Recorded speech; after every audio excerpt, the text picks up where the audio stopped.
महंगाई ऐसी है कि एक तबका होता है अपर क्लास और एक तबका होता है लोअर क्लास, बीच का तो लाइन ही मिटा दी है ना उन्होंने। जो मिडिल क्लास है वो तो मिट गया, वो तो समझ ही नहीं आता कि वो गए तो गए कहाँ, या तो अब अमीर है या गरीब है। अल्लाह करे कि जिस तरीके से 2022 गुजरा कि 2023 उस तरीके से ना गुजरे। जो हमें तीन चैलेंजेस हैं, एक सियासी, एक माशी और एक उन दोनों के ऊपर सिक्योरिटी चैलेंज। खुशियां आवाम को देखने को मिलेंगी, आवाम को सुख का सांस लेंगे। महंगाई के मामले में मईशत की बेहतरी के हवाले से महंगाई कुछ कम होगी, अशिया जरूरिया की जो चीजें हैं वो इंसान की दस्तरस में आएंगी या नहीं आएंगी। देखिए, इसका एक मुख्तसर जवाब तो जो है कि ऐसा होता मैं नहीं देख रहा, और ये सिर्फ पाकिस्तान में नहीं पूरी दुनिया में ऐसा होगा। सब्सक्राइब करें और बेल दबाएं ताकि कोई खबर रह न जाए।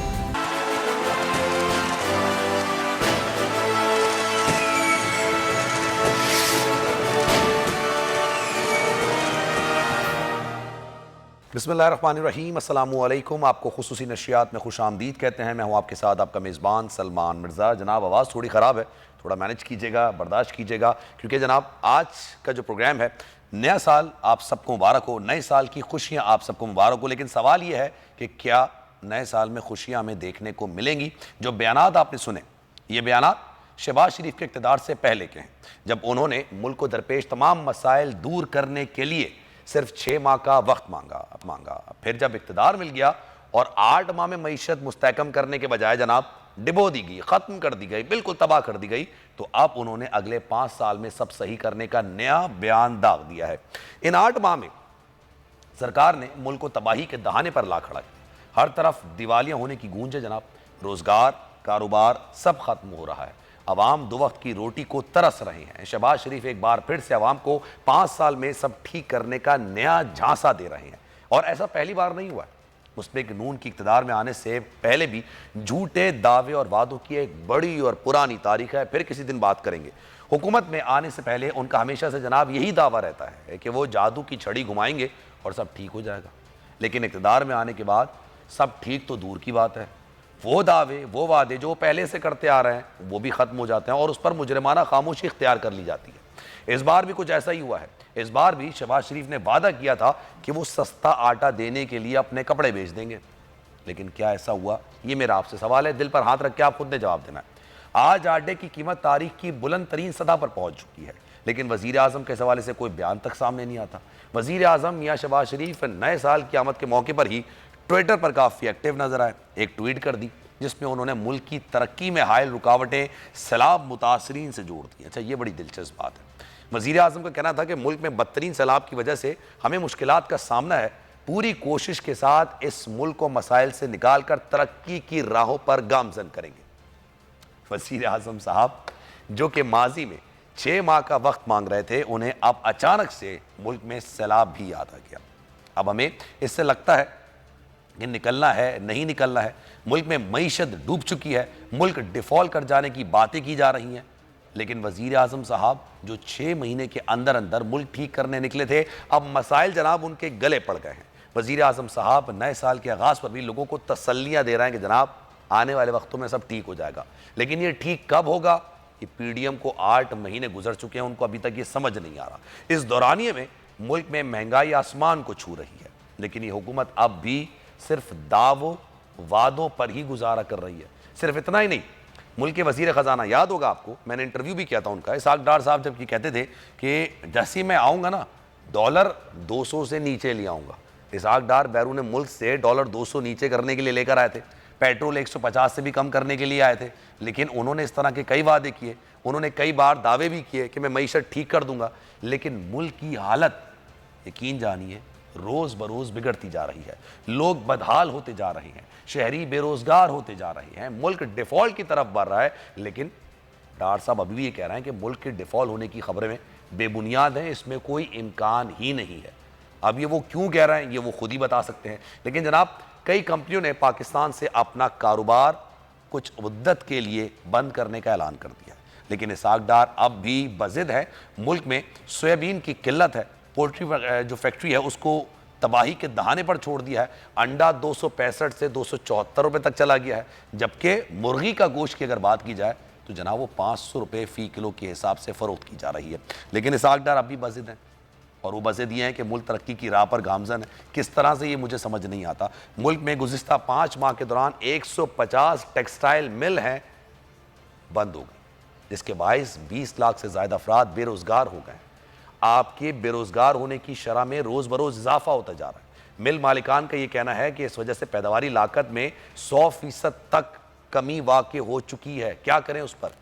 दूसरी जानिब इदारा शुमारियात की जारी करदा आदादुशुमार के मुताबिक टेक्सटाइल और मलबूसात की जो बरामदात है वो भी तारीख की कम तरीन सतह पर आ गई है। लेकिन हुकूमत है कि कह रही है सब अच्छा है, सब बेहतरीन है।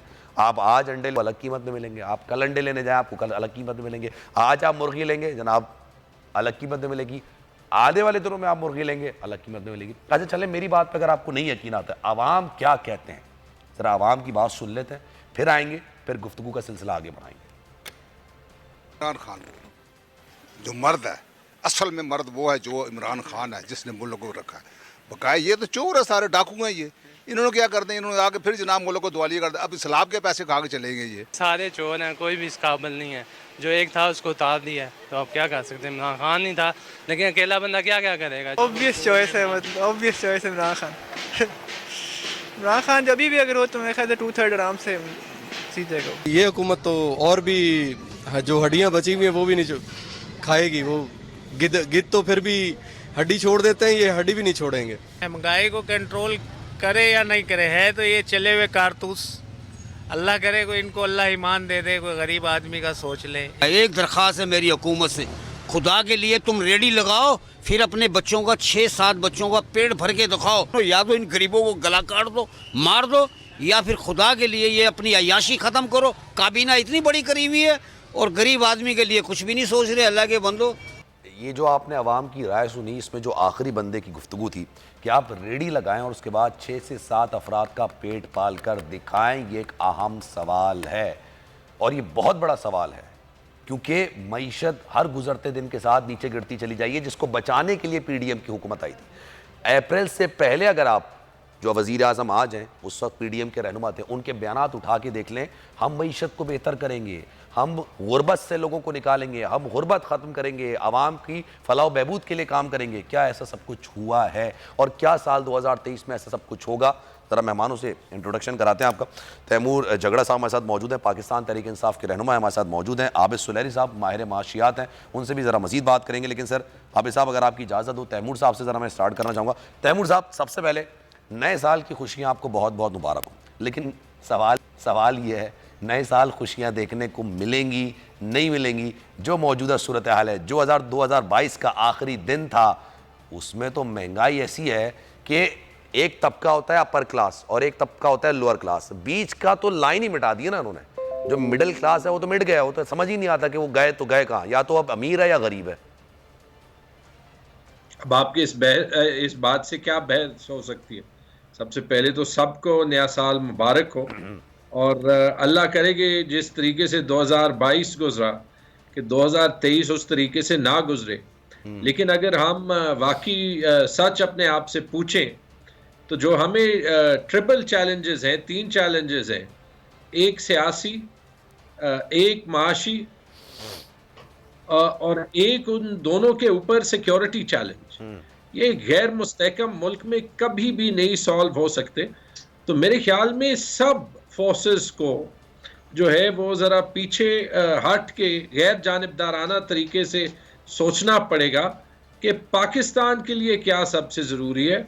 और पाकिस्तान के लिए यही ज़रूरी है कि स्टेबिलिटी आए, और स्टेबिलिटी तब ही आ सकती है जब मुल्क में इलेक्शन हो, और इलेक्शन के बाद जब मुस्तहकम गवर्नमेंट एक हो तो वो मुश्किल फैसले भी ले और पाकिस्तान को एक ही इलेक्शन की तो कोई बात ही नहीं कर रहा आजकल सिवाय आवाम के। आवाम कर रही है इलेक्शन की बात, आप लोग कर रहे हैं इलेक्शन की बात। क्या इलेक्शन होने चाहिए, मुल्क को इस माशी बहरान से निकालना चाहिए, लेकिन अभी तो टेक्नोक्रेट की बात हो रही है। इसमें कितनी सच्चाई है, कितनी हकीकत है? क्या 2023 में ये एक्सपेरिमेंट भी किया जाएगा? वो तो आपकी बात ठीक है कि इलेक्शन की बात सिर्फ PTI कर रहा है, लेकिन अगर वो सच्ची बात है तो फिर वो तो करनी चाहिए ना, क्योंकि अवाम की ताकत से ज़्यादा बड़ी ताकत है नहीं। कभी कभी अवाम को अपनी आवाज़ उठाने में और उस पर अमल होने में टाइम लगता है, लेकिन ये तो तारीख बार बार कहती है कि जब भी अवाम की आवाज़ को ना माना जाए तो नुकसान ही होता है। तो उम्मीद है कि वो आवाज़ सुनी जाएगी और 2023 इलेक्शन का साल हर हाल में होगा। बाकी जो इस पीडीएम की हुकूमत का असली चेहरा है वो तो अगले पिछले 2-3 दिन में इस्लामाबाद के लोकल गवर्नमेंट इलेक्शंस में ही नज़र आ गया। वो जो आईने में इनको खुद ही नज़र आता है कि एक उस 27 किलोमीटर के शहर में तो ये इलेक्शन करने के काबिल नहीं है, उससे भी भागते हैं। तो अगर इस हुकूमत का अवाम में इतनी भी जड़ें नहीं है कि वो सिर्फ एक शहर के इलेक्शन का सामना करे, तो फिर मुझे बताएं कि इतने बड़े चैलेंज में ये पाकिस्तान का कैसे जो है वो सामना करेंगे, कैसे ये पाकिस्तान को इस दलदल से निकालेंगे जिसमें इन्होंने ही डाला। अच्छा, एक चीज़ और भी है सर, फिर मैं आबिद साहब की तरफ जाऊंगा। IMF की शराइत कहा जा रहा है नेक्स्ट टू इम्पॉसिबल है मानना, जिसमें कुछ चीज़ें जब मैंने निकाली तो उसमें निकल कर आ रहा है। आपने आटे की कीमत दिखाई कुछ है, ज़मीनी हकाइक कुछ हैं। आपने डॉलर की कीमत गूगल पर फॉरेक्स एक्सचेंज पर अलग रखी हुई है, मार्केट के रेट अलग हैं। डॉलर आपको मिल रहा है 217 218 का गूगल पर, आप फॉरेक्स एक्सचेंज पे देख लें आपको रेट ये मिलेंगे, मार्केट में चले जाएं 250 का नहीं मिलेगा। ये फ़र्क को कम करना है, लेकिन इसहाक डार साहब के बारे में कहा जाता है कि वो डॉलर को मुस्तहकम रखते हैं मसनूई तौर पर। तो क्या ये दोबारा उन्होंने वो प्रैक्टिस की और इसका पाकिस्तान को फ़ायदा है नुकसान है? वो तो बड़ा क्लियर है कि किया है। जो खबरें अंदर से आ रही हैं वो यही कि उस दिन नेशनल सिक्योरिटी कमेटी में यही बात हुई कि इसहाक डार भी हार मान गए और उन्होंने कहा कि IMF की शराइत अभी मानना जो है वो ज़रूरी है। और वाकई ऐसे टाइम में तो IMF के पास जाने के अलावा शायद कोई चारा नहीं है। लेकिन याद रखें कि पिछले साल में क्या हुआ। अगर आप याद रखें ये वोट ऑफ नो कॉन्फिडेंस से सिर्फ कुछ दिन पहले, तो यही वो लोग होते थे जो IMF के साथ किसी तरह की डील करने को गद्दारी मानते थे, जो कहते थे कि हमारे पास सोल्यूशन है, हमारे पास नुस्खे हैं कि हम आके बिजली 12 रुपए की कर देंगे। यही वो लोग हैं जो महंगाई मार्च कर रहे थे कि 150 रुपए का पेट्रोल और डीजल और 1100 रुपए की आटे की बोरी जो है वो बहुत महंगी है। वो अवाम आपने 20 रुपए कम किया था तो उसको अपनी फतह भी करार दिया था। सर अगर आप इजाज़त दें, मैं ज़रा आबिद सुलैरी साहब की तरफ जाना चाहता हूँ। आबिद साहब, बहुत बहुत खुशियाँ मुबारक हो नए साल की। सवाल ये है कि खुशियाँ आवाम को देखने को मिलेंगी, आवाम को सुख का सांस लेंगे महंगाई के मामले में, मईशत की बेहतरी के हवाले से महंगाई कुछ कम होगी, अशिया ज़रूरिया की जो चीज़ें हैं वो इंसान की दस्तरस में आएंगी या नहीं आएंगी? देखिए, इसका एक मुख्तसर जवाब तो जो है कि ऐसा होता मैं नहीं देख रहा, और ये सिर्फ पाकिस्तान में नहीं पूरी दुनिया में ऐसा होगा। पाकिस्तान में जो इसमें एक एडिड चीज़ आ गई है वो सियासी अदम इस्तेहकाम है। देखिए, 3 चीज़ें हैं जो कि आने वाले साल में दुनिया की और पाकिस्तान की मईशत को डिफ़ाइन करेंगी।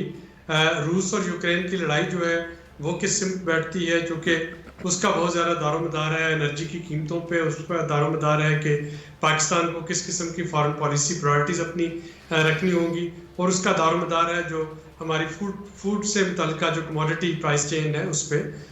दूसरा जो इम्पोर्टेंट क्वेश्चन आता है वो चीन के कोविड का है। क्या कोविड जिस तरीके से अब चीन में नई वेव फैल रही है उससे एनर्जी की डिमांड कुछ कम होगी? अगर होती है तो रेट कम हो जाएगा, नहीं होती तो रेट जो है वो बढ़ता रहेगा। और तीसरी जो इम्पोर्टेंट चीज़ है वो क्लाइमेट चेंज है कि क्या खुदा न खास्ता इस गर्मियों में मानसून में दोबारा से कोई क्लाइमेटी तो पाकिस्तान को हिट नहीं करेगी, कोई हीट वेव या ये सैलाब। तो इन तीनों के अलावा जो इसका एक चौथा इंपॉर्टेंट पिलर है वो सियासी अदम इस्तेहकाम है। अगर और कुछ नहीं हो सकता तो कम से कम ये हो जाना चाहिए कि बहुत क्लैरिटी के साथ दोस्त ममालिक को, आवाम को, IMF को ये पता चल जाए कि इलेक्शन जो है कब होने हैं, ये 2 महीने बाद होंगे या ये 8 महीने बाद होंगे। अगर ये अनसर्टेनिटी चलती रहेगी तो फिर जाहिर है कि बाकी सारी मामला जो है वो इस अनसर्टेनिटी 2014 के बाद, अगर मैं गलत नहीं हूँ आप तस्वीर कर दीजिएगा, साल 2014 के बाद पाकिस्तान के रिजर्व्स 5.8 बिलियन डॉलर्स पे आए, और उसमें से 3 से 4 अरब रुपए ऐसे हैं जो कि सिर्फ दिखाने के लिए शोकेस में चीज़ रखी होती है ना, आप उसको इस्तेमाल नहीं कर सकते, वो किसी और के दिखाने के लिए। आपने कई ऐसे कर्जे लिए हैं जिसको आपने रोल ओवर करने की उम्मीद लेके बैठे हुए हैं, लेकिन आपने उनको पैसे अदा करने हैं, फिर आपने किस अरब की अदायगियाँ इसी साल करनी है, वो भी डॉलर्स में। सर ये कैसे होगा? ये तो अगर मैं पेपर पे निकालूं, जो चीज़ें मेरे पास पेपर पे हैं, ये पेपर पे पॉसिबल लगती हैं, तो ये ज़मीन पर या ज़मीनी हकाइक में कैसे पॉसिबल नजर आएंगी? देखिए, अभी तो जनवरी में ही 1.25 अरब डॉलर जो है वो वापस करने हैं पाकिस्तान को, 5.9 में से $1.25 अरब तो ये निकल जाते हैं जी जी। और अगले 3 महीनों में $8.5 अरब जो है वापस होने हैं। अगर पाकिस्तान अभी तक डिफॉल्ट से बचा हुआ है तो उसकी वजह हमारी खारजा पॉलिसी है कि हमने चीन से, सऊदी अरब से, अमेरिका से, यूएई से सबसे बना के रखी है। हमारा कोई 30% कर्जा चीन को हमने देना है, अगला 30% जो है वो गल्फ कंट्रीज को देना है और फिर अगला 20% जो है वो अमेरिका के मरहून मिन्नत है, IMF, वर्ल्ड बैंक और पेरिस क्लब का। 2023 में देखना ये होगा कि ये इस बैलेंस को हम कैसे मेंटेन रख सकते हैं। अगर ये बैलेंस मेंटेन रहता है तो फिर in the short to medium term शायद जो जैसे पिछला साल गुजरा उस तरह से गुजर जाए। अगर कहीं पर ज़रा सी भी स्लिपेज होती है, कोई एक मुल्क भी आपसे नाराज़ होता है इन तीनों में से, तो फिर बहुत चांसेस बढ़ जाएंगे पाकिस्तान के रिसेशन में जाने और के। IMF कह रहा है कि शरह सूद के हवाले से इंटरनेशनल जो बैंक हैं वो शरह सूद ऐसी मांग रहे हैं जो कि पाकिस्तान शायद उसको अदा नहीं कर सकता।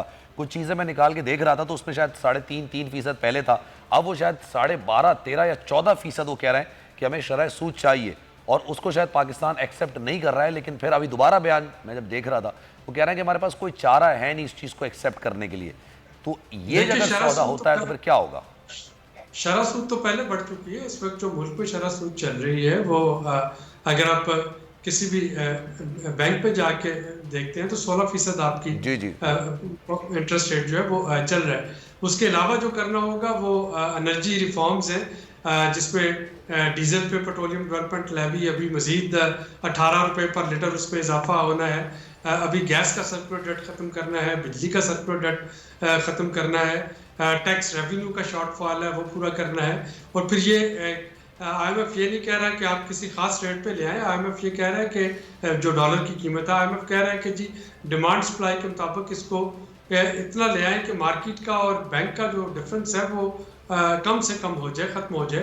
तो मार्केट का और बैंक का जो डिफरेंस था वो मैंने जब भी देखा वो 2 या 3 रुपए, 4 रुपए मैक्सिमम, बहुत हुआ 5 रुपए। सर ये पहली बार मैंने देखा है 25-25, 30-30 रुपए का फर्क आ रहा है। जी जी, तो जाहिर है कि अगर ये फ़र्क आएगा तो फिर कोई भी बैंकिंग चैनल के जरिए तो अपनी रेमिटेंस या एक्सपोर्ट प्रोसीड जो है वो पाकिस्तान में नहीं भिजवाएगा, तो वो सारा हुंडी हवाला के जरिए आना शुरू हो जाएगा, जो कि बैंक्स के जो फॉर्मल इकोनॉमी में वो चीज़ें नज़र नहीं आ रही होंगी। तो IMF ये चीज़ें कह रहा है जो कि यकीनन अगर मैं हुकूमत में पार्टी की जगह अपने आप को रख के देखूँ तो वो इलेक्शन ईयर में करना हुकूमत के लिए नामुमकिन होगा। लेकिन अगर वो नहीं करेगी तो इसका मतलब है कि मुआशी जो मैदान है वहाँ पे तबाही। तो इस वक्त किसी एक चीज़ को इंतखाब करना होगा PDM हुकूमत को, या तो वो ये सारी रिफॉर्म्स ले आए ताकि इकॉनमी बच जाए, और अगर वो रिफॉर्म्स नहीं लेके आती है तो इसका मतलब है कि अगले इलेक्शन के बाद कोई भी जमात जो हुकूमत बनाएगी वो इससे ज़्यादा। और जो इस वक्त हमारी मईशत की सूरत हाल है उसमें एक ही हल नज़र आता है कि आप इलेक्शंस करा दें। इलेक्शंस कराने के बाद जिसको भी हक हुक्मरानी मिलता है, चाहे वो PTI हो, चाहे पीपल्स पार्टी हो, नून लीग हो, कोई भी जमात हो, जिसको हक हुक्मरानी मिलता है वो हुक्मरानी करे और पाकिस्तान को इन मसाइल से निकाले। लेकिन सर जो मौजूदा मईशत की सूरत हाल है, आबिद साहब आपको लग रहा है इस साल इलेक्शंस हो पाएंगे? देखिए इलेक्शन तो जाहिर है अगर आप आइन के मुताबिक देख रहे हैं तो वो तो असेंबली की मुद्दत पूरी होगी और उसके बाद इलेक्शन तो करवाना होंगे। सवाल सिर्फ ये है कि ये क्लैरिटी आ जाए IMF को, सऊदी अरब को, अमेरिका को, UAE को और एक आम शहरी को कि ये इलेक्शन कब होंगे।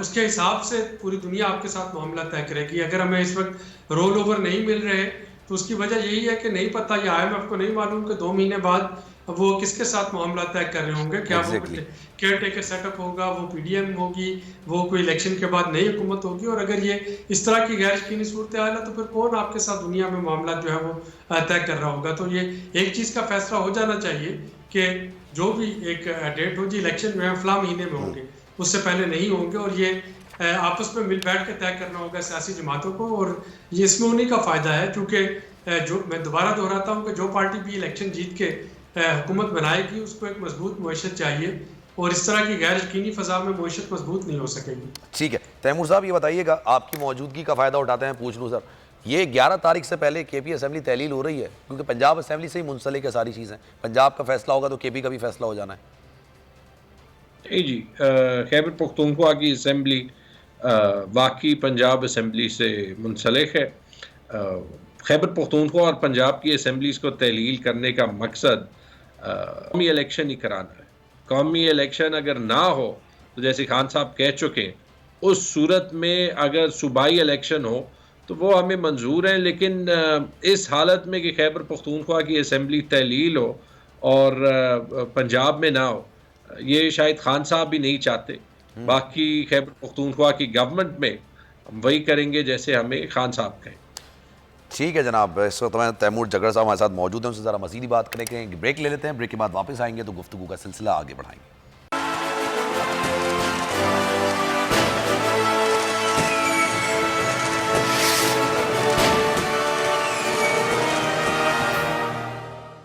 जनाब, प्रोग्राम में एक बार फिर से आपको खुशामदीद कहते हैं। तैमूर जगरा साहब हमारे साथ मौजूद हैं, गुफ्तगू का सिलसिला उनसे आगे बढ़ाएंगे और बात करेंगे मज़ीद कि आगे आने वाले दिनों में क्या करने जा रहे हैं। 2023 जो है क्या वाकई में तब्दीली का साल साबित हो सकता है?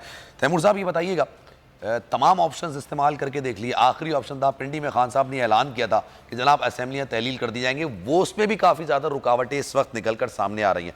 अभी जब मैं हेडलाइंस देख रहा था, खान साहब से मुलाकात हुई थी हमारे नुमाइंदे खुसूसी की, उसमें भी उन्होंने कहा था कि जनाब कुछ लोग हैं जिनको न्यूट्रल रहने का कहा जा रहा है हमारे ही अरकान को। तो क्या आपके पास इतलात है कौन कौन से ऐसे अरकान हैं जिनको प्रेशर डाला जा रहा है, या कोई ऐसी इतलात है मुसद्दिक आपके पास? ये तो ज़्यादा पंजाब में होगा, लेकिन देखें अगर इस सारी सूरत हाल का खुलासा करके तो मुल्क को फ्रीज करके, मुल्क को एक जगह रोक के मुल्क आगे नहीं बढ़ सकता। ज़ाती अना में आके पर्सनल जो हमारी ख्वाहिशात हैं या जो पर्सनल हमारे फ़वाइद हैं, उनके लिए जो है वो हम पूरे मुल्क को सैक्रिफाइस नहीं कर सकते, नहीं कुर्बान कर सकते। इससे बेहतर मिसाल क्या हो सकती है? हमारी जो खैबर पख्तूनख्वा में हुकूमत है, जो 7-8 महीने और चलनी चाहिए, जब वो नेशनल इंटरेस्ट में हो तो, और खान साहब ने कहा तो हमने बिल्कुल कहा कि जी हम इसी वक्त जो है वो असेंबलियाँ तहलील कर देंगे। लेकिन अगर ऐसे होगा कि आज भी लोगों को न्यूट्रल कहा जाएगा रहने का, अगर आज भी जो है वो सियासी जोड़ तोड़ होगी, तो ना जमहूरियत आगे बढ़ेगी, ना पाकिस्तान इश्यूज जो है। थोड़ी सी और आगे की बात कर लेता हूँ मैं, और आगे की बात करता हूँ। लेट सपोज 11 तारीख से पहले पंजाब असेंबली, मैं एक इक्वेशन आपके सामने रख रहा हूँ, उसके बाद आप उसको जवाब दीजिएगा। पंजाब असेंबली के भी असेंबली दोनों तहलील हो जाती है, चले जनाब तहलील हो गई, 3 महीने के बाद इसमें इलेक्शंस होते हैं, इलेक्शंस भी हो जाते हैं, आपकी हुकूमत पंजाब और केपी में दोबारा आ जाती है। आपका जो अल्टीमेट गोल था जिसमें आपने जनरल इलेक्शंस कराने थे, अगर वो नहीं हुआ और फिर इन इलेक्शंस की वजह से हो सकता है कह देंगे जनाब अभी हम जनरल इलेक्शंस नहीं करा सकते, टेक्नोक्रेट्स की हुकूमत है, उसको काफ़ी आगे चलाते हैं, फिर क्या होगा सर? तो हो नहीं सकता ना। दो चीज़ों को लेते हैं।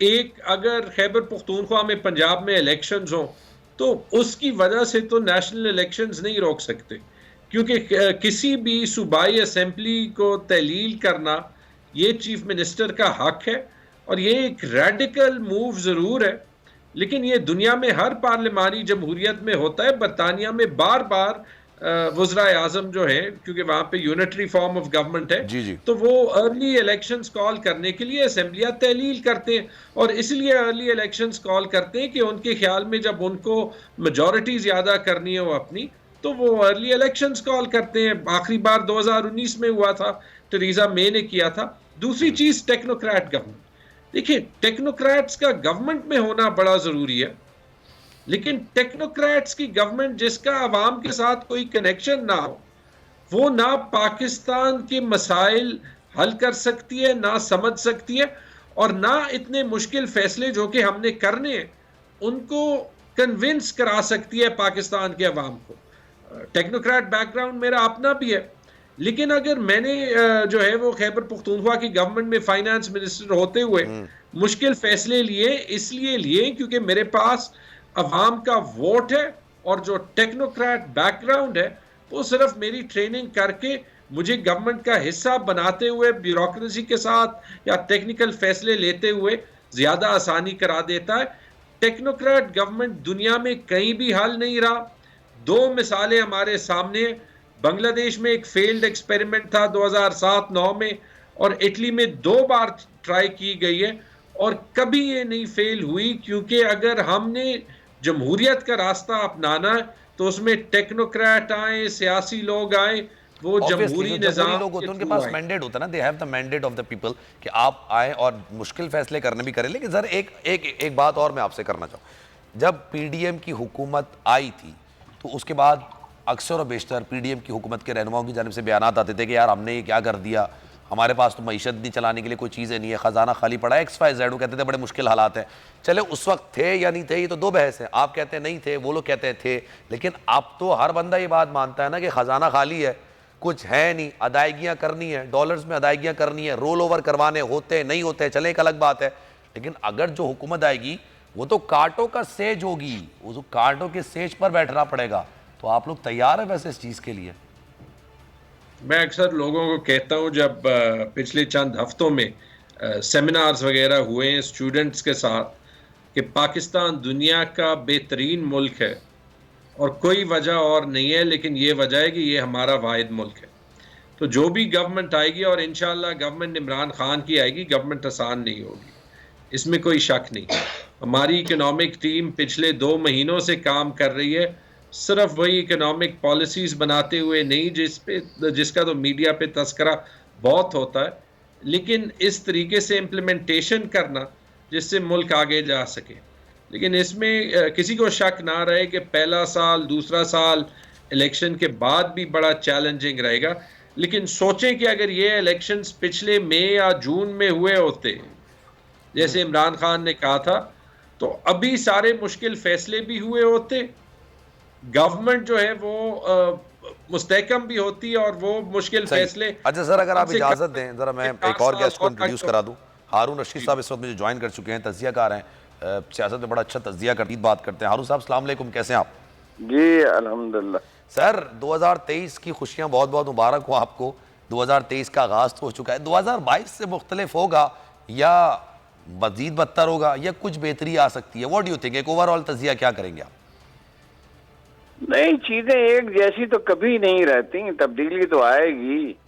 और जो देखिए कार्ल मार्क्स की बाकी तो फिलॉसफी सारी नाकाम रही, मगर एक बात तो उसकी ठीक थी कि कंट्राडिक्शन शार्प होती हैं तभी रिजॉल्व होती हैं, तजादात बढ़ जाते हैं तभी उन्हें खत्म होना होता है। अच्छा, वो ऐसा नहीं है कि मसाइल बहुत बड़े हैं, बात यह है कि जहन बहुत उलझे हुए हैं। कुरान मजीद कहता है आंखें अंधी नहीं होती, दिल अंधे हो जाते हैं, क्लैरिटी नहीं होती। पहला इनहराफ है वो ज़हनी इनहराफ होता है। तो जब लोग जो है तजादात के साथ काम करना चाहेंगे, तजादात का बोझ उठाकर पॉलिटिकल इंजीनियरिंग करना चाहेंगे, तो मसले कैसे हल होंगे? बात यह है आज क्या टेररिज्म है जी, ये टेररिज्म बदअमनी की वजह से मईशत खराब होती है ना, और भी खैर कुछ अवामल हैं। दुनिया भर में कसाद बाजारी है, कोई 80 बरस के बाद ऐसे हालात दुनिया के हुए सेकंड वर्ल्ड वार के बाद। तो सर फिर ये दहशत गर्दी कितनी थी, अपनी सवात पे तो कब्जा था उनका। बिल्कुल। फिर क्या हुआ? Once a decision was made कि भाई ये इसका खात्मा करना है, 90 दिन में लोग अपने घरों में वापस जा चुके थे। बिल्कुल बिल्कुल। और उसके बाद जनरल कियानी के बाद जो दूसरे लोग आए, मुझे बड़ा सदमा होता है जब लोग कहते हैं उनका एक जजीरा है, वो जिस मुल्क में वो कभी गए ही नहीं, कभी पासपोर्ट वीजा ही नहीं अप्लाई किया। बट सर इस कदर तारीफ को मत किया जाता है। उसके बाद क्या हुआ?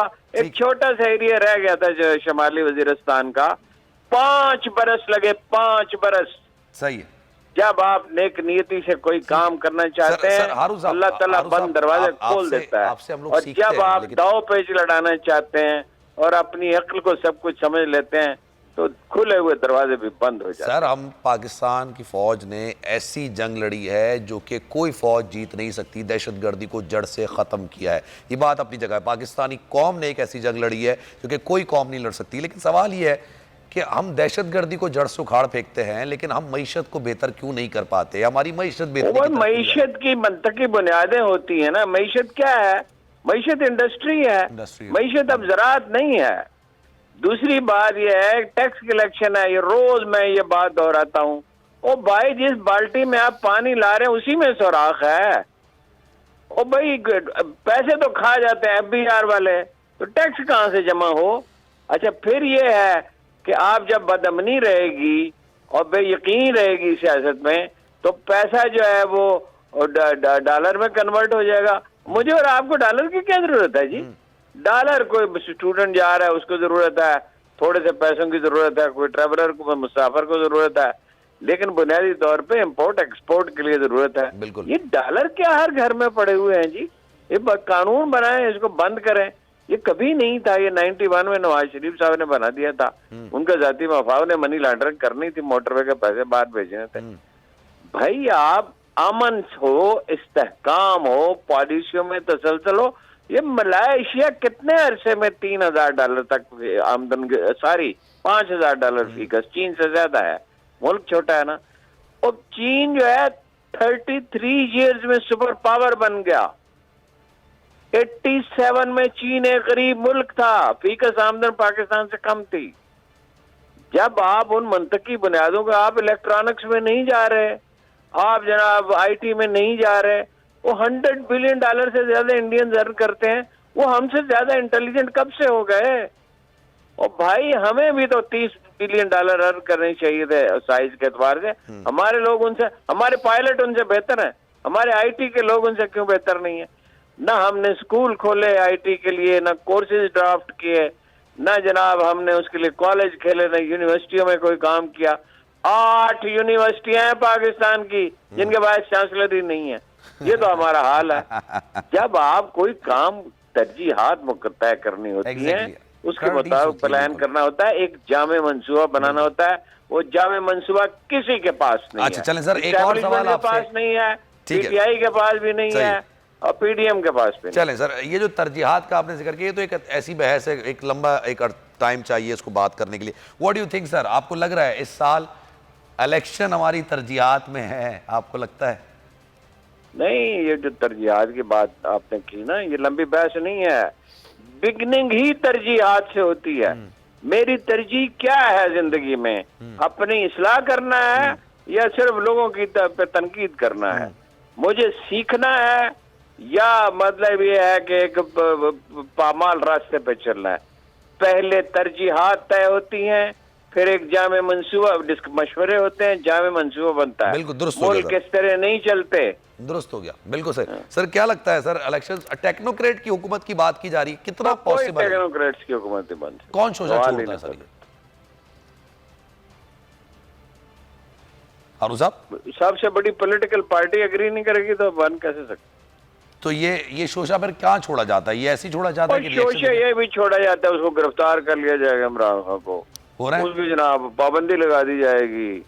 तहरीक इंसाफ ये बचगाना बातें हैं, ये फीलर्स छोड़े जाते हैं, ये कैसे हो सकता है? पाबंदी कैसे लगती? नेशनल असेंबली के पाकिस्तान तहरीक इंसाफ के जितने भी मेंबर्स हैं, उनके इस्तीफे मंजूर नहीं हो पा रहे। आपको लगता है 11 तारीख से पहले तहरीक आदम एतमाद पर जो एतमाद का वोट लेने के बाद पंजाब और केपी असेंबली तहलील कर दी जाएगी? क्योंकि दिनों के बाद ना, अब तो 1-2 दिन नहीं, मैं ये नहीं कह सकता असेंबली तहलील होगी या नहीं होगी। वो तो जाहिर है चौधरी परवेज राई खुद नहीं चाहते तहलील हो। उन्होंने गुजरात को डिवीजन बनाना, उनकी इन्वेस्टमेंट है वहाँ पे, रावी सिटी मॉडल सिटी में उनकी इन्वेस्टमेंट है, वो कैसे चाहेंगे? सही है। वो देखिए ना, वो एस्टेब्लिशमेंट के हलीफ हैं बेसिकली। इमरान खान की तो वो मजबूरी है, इसीलिए तो। लेकिन चौधरी अपनी सियासी जिंदगी की सबसे बड़ी गलती कर रहे हैं। इनका नाम निशान मिट जाएगा। एग्रीमेंट हुआ भी तो बाकी नहीं रहेगा। इमरान खान क्या पागल है कि इनको सीटें देगा इलेक्शन में? ठीक है सर। तैमूर साहब जी, तैमूर साहब, सर ये लग ऐसा रहा है कि 11 तारीख से पहले ये तमाम चीज़ें नहीं हो पाएंगी, चाहे वो असेंबली की तहलील हो या दीगर मामलात हो। What do you think sir? मैं चाहूँगा थोड़ा पंजाब की सियासत पर भी आप कमेंट करें। देखिए, हारून साहब ने भी बिल्कुल ठीक कहा। 11 तारीख को तो अगली कोर्ट के हेयरिंग है, अगर मुझे याद है, और वहाँ से ही जो है वो क्लैरिटी आगे आना शुरू होगी। लेकिन मेरे ख्याल में अगर हम जल्द इलेक्शंस की तरफ ना गए और जल्द इलेक्शंस के लिए जाने के लिए सूबाई असेंबलीज़ और नेशनल असेंबलीज़ दोनों का जाना बहुत ही ज़रूरी है, तो फिर जो हम चाहते हैं कि 2023-2022 की तरह साल ना हो, कि हम मिलिटेंसी का भी डट के मुकाबला करें, कि हम मईशत को कम से कम जो मुश्किल फ़ैसले कर रहे हैं कि उसके बाद सही पटरी पे तो चलाएं। तो फिर ये होना बड़ा मुश्किल हो जाएगा, क्योंकि जिस तरीके से ये फैसले नहीं कर रहे PMLN की गवर्नमेंट, तो ये आधी दवाई खा के कोई मुल्क सही होता नहीं है। तो मैं तो सिर्फ यही कह सकता हूँ कि पाकिस्तान की स्टेबिलिटी का रास्ता ही इलेक्शंस के थ्रू जाता है, और अभी ये बिल्कुल क्लियर है जो हमारी इंटरनल मीटिंग्स हो रही हैं। अरुण साहब ने, लेकिन सर 11 तारीख का जो आपने जिक्र किया, कोर्ट की हियरिंग तो जरूर है, लेकिन मामला कोर्ट में गया इसलिए था क्योंकि एतमाद का वोट परवेज इलाही साहब नहीं रह रहे थे। अगर और कोर्ट के ये प्रिसाइजली अहकाम थे कि अगर आप लेना चाहें तो आपकी मर्जी, आप एतमाद का वोट, लेट सपोज वो एतमाद का वोट ले लेते हैं और उसके बाद वो असेंबली तहलील कर देते हैं, तो आपको लगता है कि इस पर कोई कानूनी पेचीदगियां नहीं होंगी?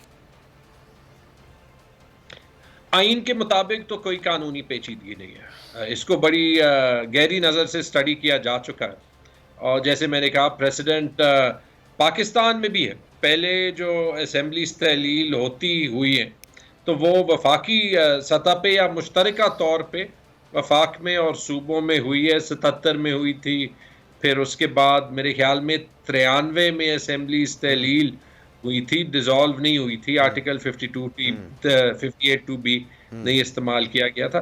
तो आईनी तो कोई पेचीदगी नहीं है। नहीं सर, मैं ये कह रहा हूं, ये जो अभी समाज चल रही है, कुछ लोगों का ख्याल है 11 तारीख से पहले कुछ हो नहीं सकता है। खान साहब के बयानात मेरे पास सामने मौजूद हैं, वो ही कह रहे थे कि जनाब 11 तारीख से पहले एतमाद का वोट ले लेंगे और फिर हम 11 तारीख से पहले ही तहलील कर देंगे।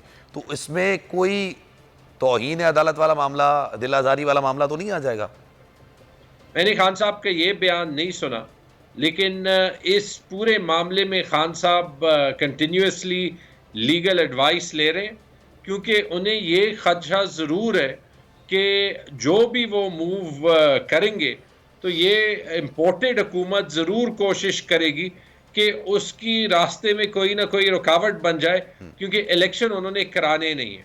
तो इसलिए खान साहब का जो भी मूव होगा वो कानूनी माहिरीन से मशवरा करने के कितने गए हैं? देखिए, आप लोगों ने लॉन्ग मार्च भी कर लिया, आप लोगों ने ज़िमनी इंतखाबात जीत के भी दिखा दिए, और एक बड़ी तादाद में खान साहब ने तो अपना रिकॉर्ड तोड़ दिया। जहाँ से ज़िमनी इंतखाब होता वहाँ पर खड़े हो जाते। आपने नेशनल असेंबली से इस्तीफे देने की कोशिश कर ली, आपने असेंबली तहलील करने की बात कर दी, अभी तो तहलील नहीं हुई है। तो सर व्हाट नेक्स्ट, बचा क्या उसके बाद फिर, अगर ये 11 तारीख को असेंबली तहलील नहीं भी होती तो? सलमान, मूव एक ही था और एक ही है। मूव कोई और नहीं, मूव एक ही था, एक ही है, और वो है इलेक्शन जो कि जमहूरियत की बुनियाद है। इतना सिंपल। फिलहाल आप देख लें, पाकिस्तान में सारी पार्टीज में एक पार्टी है जो जमहूरियत के रास्ते पे जाना चाहती है, और बाकी सारी पार्टीज है जो जमहूरियत से और अवाम के राय और मैंडेट से भागना चाहती। सही। तो मूव जब भी कामयाब होगा, इंशाल्लाह ये एक ही कामयाब होगा जो कि पाकिस्तान को वापस सही रास्ते पे ले जाए। ठीक है सर। बैरिस्टर एहतशाम साहब ने भी हमें ज्वाइन किया, जरा उनसे भी मजीद बात कर लेते हैं। साहब, नए साल की खुशियां आपको बहुत बहुत मुबारक हो, लेकिन सूरत हाल इस वक्त पाकिस्तान की काफ़ी ज़्यादा मुश्किल नज़र आती है, काफ़ी ज़्यादा परेशान को नज़र आती है। सर क्या लगता है आपको, क्या देख रहे हैं सर आने वाले वक्तों में 11 तारीख से पहले पंजाब और KP की असेंबली तहलील हो रही है, नहीं हो रही है, यही मामला ऐसे ही चलता रहेगा? बहुत शुक्रिया। सबसे पहले तो आपको भी नया साल मुबारक। 2023 का आगाज हो गया है, और अब देखें ना, नया साल है, कोई नई बातें होनी चाहिए, कोई नई उम्मीदें होनी चाहिए, कोई नई तवक्कुआत होनी चाहिए। नजर कुछ नहीं आ रहा ना, क्या करें। अब आपने सवाल जो पूछा है, अब पिछले साल के जो मुद्दे हैं, इश्यूज हैं, उन्हीं को आगे लेकर हमें भी चलना पड़ रहा है फिलहाल। अब देखें, ये सवाल हम काफी अरसे से, काफी हफ्तों से डिस्कस कर रहे हैं कि ये असेंबलियां तहलील होंगी नहीं होंगी। फिलहाल तो सिचुएशन वैसी ही है, लेकिन बात यह है कि ये जो इश्यूज हैं, इनसे बड़े इश्यूज ये हैं जिसके बारे में हम कम बात करते हैं। मिसाल के तौर पर हमारे जो बुनियादी हकूक हैं, रोटी, कपड़ा, मकान, तालीम, सेहत, इंसाफ, और इन चीजों पर जब तक हम उस तरह से बात नहीं करेंगे, मेरे ख्याल में, तब तक हमारा वो है कराची के मसाइल हैं, कराची में राजधानी की वारदातें हैं, बेशुमार मसाइल हैं, बेशुमार अंबार लगा हुआ है। लेकिन आपको भी लगता है sir, as an anchor person एक अलग बात है, लेकिन मैं चाह रहा हूँ आप अपना तज्जिया दें, क्योंकि एक बहैसियत पाकिस्तानी हर एक की एक सोच होनी चाहिए। What do you think sir कि इलेक्शंस इसका हल हैं, या इलेक्शंस आपको लगता है अभी हल ही नहीं है इस चीज़ का, या होंगे ही नहीं? नहीं, मैं कुछ अर्सा पहले से अपना मौक़िफ़ इस हवाले से बड़ा क्लियर कट एडॉप्ट भी कर चुका हूँ, उसका इजहार भी कर चुका हुआ हूँ कि जब PDM के दौरे हुकूमत में लोगों को जान की अमान नहीं मिली, जब बुनियादी इंसानी हकूक पामाल होने लगे, तो फिर जो हुकूमत वक्त होती है उसका हुकूमत करने का जो एक आईनी हक है वो चैलेंज हो जाता है और फिर नए इलेक्शंस जो हैं वो वक्त का तकाजा बन जाता है। बिल्कुल। तो ये और बात है कि जब तहरीक-ए-इत्तेमाद आ रही थी और इमरान खान साहब ने और PTI ने वोटिंग कराने से इनकार कर दिया था, तो उस वक्त मैंने कहा था कि वोटिंग तो होनी चाहिए क्योंकि आईनी तकाजा है। ठीक उसी तरह जब PDM ने इतनी बदतरीन परफॉर्मेंस दी है और हमने इतने अजीबोगरीब वाकयात सहाफ़ियों पर तशद्दुद से लेकर अरशद शरीफ के कत्ल तक देखे हैं और लोगों को जान की अमान नहीं मिली है, फंडामेंटल राइट्स की वायलेशन हुई है ब्लेटेंट किस्म की, तो फिर इन 13 जमातों का हक हुक्मरानी मैं नहीं समझता कि आईनी तौर पर, कानूनी तौर पर उस तरह से रह जाता है और फ्रेश इलेक्शंस जो हैं वो वक्त का तकाजा बन गए। लेकिन एक जिद सर एहतशाम साहब लग रही है, एक जिद ये है कि नहीं हम अगस्त से पहले असेंबली तहलील नहीं कर, असेंबली खैर मुद्दत है, अगस्त तक उन्होंने पूरी करनी है। खान साहब हैं, खान साहब कह रहे हैं जनाब आवाम की राय, आवाम चाहते हैं इलेक्शंस हों, और नज़र भी आ रहा है इनको समझ नहीं आ रही कि इन्होंने करना क्या है। ख़ुद मुस्लिम लीग नून के अंदर धड़ेबंदियाँ हैं, नवाज शरीफ साहब ने एक्सपोज कर दिया शायद शहबाज शरीफ साहब को, ना उनको काम करने दिया जा रहा है, फिर वज़ीर ख़जाना आपके तब्दील होते रहते हैं।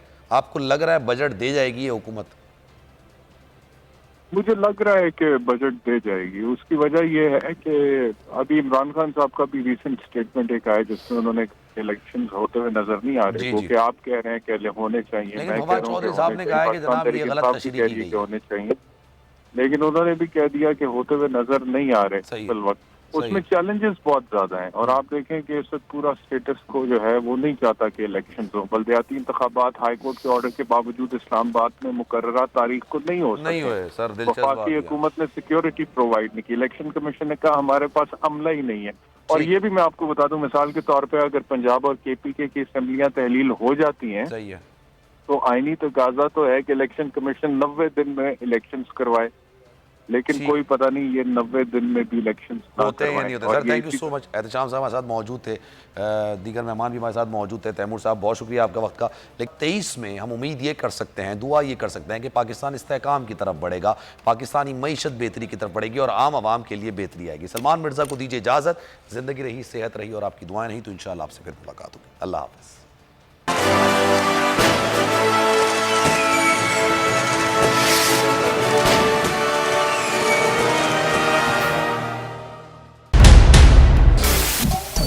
सबसे बड़े चैनल बोल न्यूज के एंकर मखदूम शहाबुद्दीन के प्रोग्राम अब बात होगी ने रेटिंग के तमाम रिकॉर्ड्स तोड़ दिए। मैं हूं मखदूम शहाबुद्दीन और आप देख रहे हैं अब बात होगी। 46% नाज़रीन ने बोल न्यूज को देखा, सोशल मीडिया पर भी सबने ज्यादा देखा। सब्सक्राइब करें और बेल दबाएं ताकि कोई खबर रह न जाए।